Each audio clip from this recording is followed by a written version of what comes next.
যেমন এখানে এ একটা যৌগ, এ একটা যৌগ, এ একটা যৌগ একত্র হইয়া যখন অসংখ্য যৌগ মিলে অথবা দুই বা ততোধিক মিলে হয়, সেক্ষেত্রে তাদের আণবিক ভর কিভাবে বের করব এখন সেটা আমরা দেখব।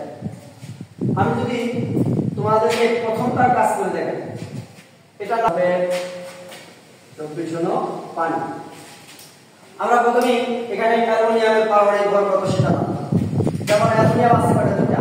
অ্যালুমিনিয়ামের পারমাণবিক ভর কত? 27 আছে কত? 2। যেহেতু এটা একটা যৌগ তাহলে অবশ্যই পরবর্তীগুলো কি আকার হবে? যৌগ আকার। এরপরে সালফার, সালফার এখানে কয়টা আছে? 3টা। এই 3টা সালফার আর এখানে আছে একটা, মোট কয়টা হইছে? 4টা। আমরা জানি সালফারের পারমাণবিক ভর 32 আছে কয়টা? 4টা। এরপরে অক্সিজেন, অক্সিজেন এখানে আছে 4টা। নিচে যে 3 আছে 3 4 12, 3 4 12, এখানে অক্সিজেন 12টা, এখানে আছে 4টা, কত? 16টা, 16টা। আর এখানে আছে অক্সিজেন 24টা, 16 আর 24 কত হয়? 40 প্লাস অক্সিজেন হলো 16 আছে কয়টা? 40টা।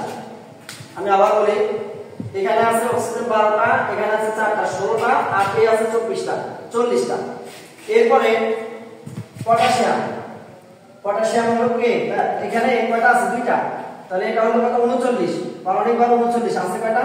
2টা। অ্যালুমিনিয়াম গেল, সালফার গেল, অক্সিজেন গেল, পটাশিয়াম গেল। সালফার অক্সিজেন ইতিমধ্যে আমরা ব্যবহার করছি। এখানে আছে অক্সিজেন ব্যবহার হয়ে গেছে, আছে শুধু কি? হাইড্রোজেনটা। হাইড্রোজেনের এখানে আছে কত? 24 × 48। তো হাইড্রোজেনের পারমাণবিক ভর আমরা জানি কত? 1। তার সাথে গুণ হবে কত? 48। যায় হাতে আমার 2, 2 হলে 6 2 8 1 কত? 9, 948। তাহলে এই যে ফিটকিরি বা ফিটকিরি আণবিক ভর বের হলো কত? 948।